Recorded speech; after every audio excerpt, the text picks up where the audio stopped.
The stairs creaked as people moved up and down, carrying plates, drinks, laughter. The house felt too full, too loud, like it was holding its breath. Daniel stood near the bottom step, his back straight, his hands still. He had been there for several minutes, watching shadows move across the wall. Waiting for the one face he needed to see, Emma walked down the hallway with slow steps. Her dress fit well, her hair was neat, and her smile was ready, but inside she felt thin and tired. Every laugh in the house felt sharp. Every song on the speakers reminded her of someone who was no longer there. She told herself to keep walking, to blend in, to not think too much. But then she saw Daniel. He was not smiling. He was older than her by 6 years, taller, broader, always calm. Growing up, Daniel had been the one who fixed broken doors, stayed up late when she cried, and drove too fast to pick her up when she needed help. Tonight, though, there was something heavy in his eyes, something careful. "Emma," he said, just her name, quiet. Steady, she stopped without thinking. The noise behind her faded a little, like the house had stepped back to give them space. She felt suddenly younger, like she had been caught doing something she didn't understand yet. "What's wrong?" she asked, trying to sound normal. Daniel looked past her for a moment, making sure no one was close. Then he stepped slightly to the side, blocking the stairs without touching her. It wasn't controlling, it was protective. It always had been. "I needed a minute with you," he said. She laughed softly. "You look like you're about to give me bad news." "I'm not," he said. "Think." That made her heart beat faster. Emma leaned against the wall. The house smelled like baked food and wine and old wood. This was supposed to be a good night family. Comfort instead. She felt exposed, like Daniel could see straight through her careful smile. "I saw you earlier," he said. She raised an eyebrow. "That's not shocking. I've been here all evening." "No," Daniel said. "I saw you when you thought no one was watching." Her smile faded. He continued, his voice low but steady. "When you were standing by the window, when you looked like you were trying to breathe through something." Emma swallowed. She had been staring outside, watching snow fall softly in the yard, pretending she was fine. She hadn't realized anyone noticed. "I'm okay," she said. Quickly, Daniel didn't argue. That scared her more than if he had. "I know," he said. "You always say that." A group of people laughed loudly in the living room. Someone called Daniel's name, but he didn't answer. His focus stayed on Emma. Like this moment mattered more than the rest of the night. "You don't have to talk," he said, "but you should hear this." Emma crossed her arms, more for comfort than defense. Her chest felt tight. She had spent weeks holding herself together after the breakup. She didn't want to fall apart now, not on the stairs of her parents' house. "Say it," she said. Daniel took a breath. For a second, he looked unsure. "Not weak, just human. I watched you give everything to someone who wasn't ready," he said. "And I didn't stop it." Her eyes burned. She looked away, toward the steps, toward the floor, anywhere but his face. The words hit her fast, like cold air. She hadn't expected him to say it out loud. She hadn't expected anyone to name it so clearly. "You didn't need to," she said. "I wanted to," Daniel replied, "more than once." That made her look back. "What do you mean?" she asked. He rubbed his hand along the railing, slow and thoughtful. "There were times I almost called you, almost told you to slow down, to protect yourself." Emma's voice shook. "Why didn't you?" "'Cause you were happy," he said. "And because I thought love should be allowed to run its course, even when it hurts." She felt tears gather, but she forced herself to breathe. The pain was fresh. The memories were close. Late night talks, promises, a future that had felt real until it wasn't. "I feel stupid," she whispered. Daniel shook his head right away. "You shouldn't." "But I ignored signs," she said. "I made excuses." "So did I," he said quietly. That surprised her.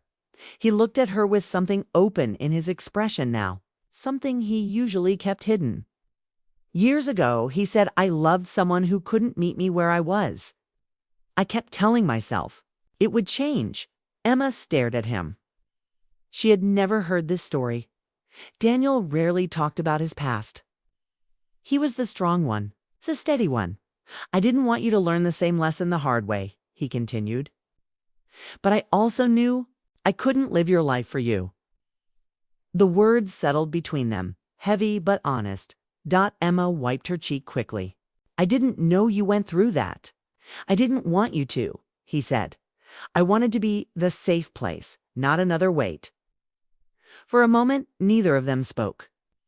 The music shifted to a slower song. Footsteps passed behind Emma, but no one stopped. I thought I lost myself, Emma said softly.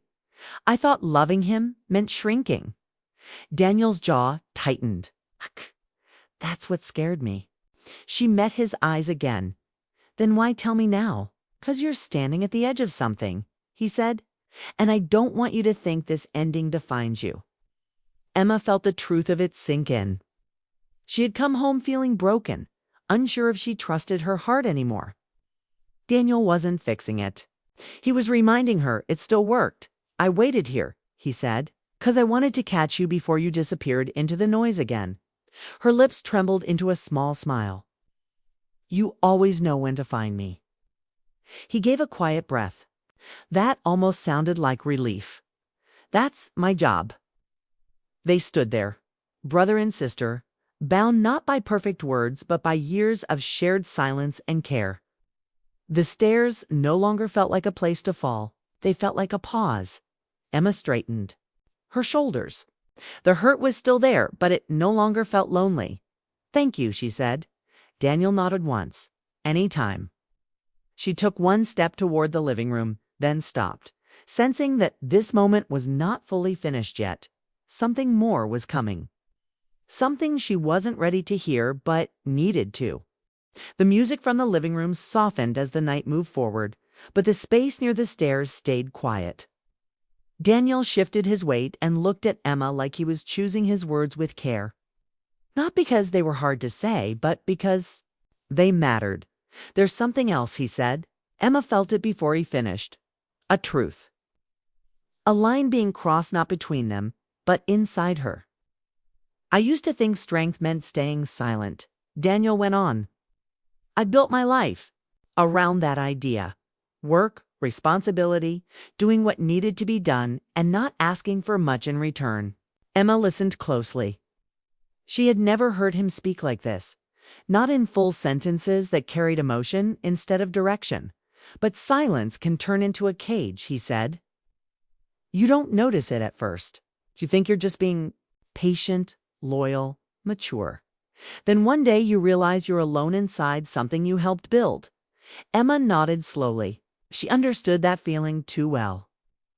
When your relationship ended, Daniel continued, I saw the way you blamed yourself. I saw you pull back. That scared me more than the breakup itself. She looked down at her hands. I didn't want to be a burden. Daniel's voice grew firm. You're not allowed to think that. She almost smiled at the way he said it, like a rule that had always existed.